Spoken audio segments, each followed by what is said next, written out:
विलम्बमानविलसन् कक्षोजकुम्भान्तरे काश्मीरागरुवासिता रुचिकरी काशीपुराधीश्वरी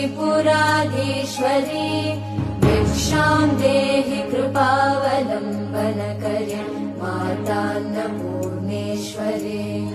योगानन्दकरी रिपुक्षयकरी धर्मार्थनिष्ठाकरी